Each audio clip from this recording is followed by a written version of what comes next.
மூலிகைகள் எடுத்து நம்ம தலையில் கோர்த்துருக்கக்கூடிய கிருமி தாக்கத்தை நம்ம முற்றிலும் குணமாக்கணும். அதாவது இன்ஃபெக்ஷன் இருக்கும், கிருமிகள் வந்து அந்த காற்று பைகளில் தங்கியிருக்கும், அந்த கிருமிகளை முற்றிலும் அழிக்கணும்.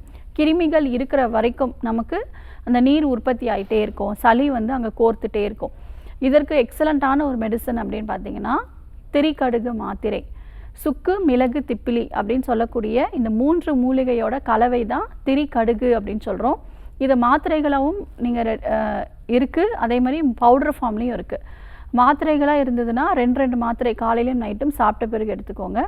பொடியாக இருக்குன்னா தேனில் மிக்ஸ் பண்ணி சாப்பிடுங்க. தொடர்ச்சியாக 3 மாதம் வந்து நீங்கள் எடுத்துக்கணும். அடுத்து கம்பல்சரி ஒரு நாள் விட்டு ஒரு நாள் வேது பிடிங்க. நொச்சி இலைகள் கிடைக்கும், அதை போட்டு வேது பிடிச்சிங்கன்னா உடனே ரிசல்ட் வந்து கிடைக்கும். தலையில் இருக்கிற நீர் எல்லாமே உங்களுக்கு வெளியேறும்பொழுது உடனே அந்த தலை பாரம் வந்து குறைய ஆரம்பிச்சிடும். அதே மாதிரி பற்று, வெளிப்புற சிகிச்சையாக பற்றுன்ற ட்ரீட்மெண்ட்ஸ் எடுக்கணும். இதில் எளிய வழிமுறை அப்படின்னு பார்த்தீங்கன்னா சுக்கு வந்து சந்தனம் மாதிரி அழைச்சி நெற்றி பகுதியில் பற்று போடலாம். ஸோ இதெல்லாம் நீங்கள் கரெக்டாக ரெகுலராக ஃபாலோ பண்ணுங்கள்.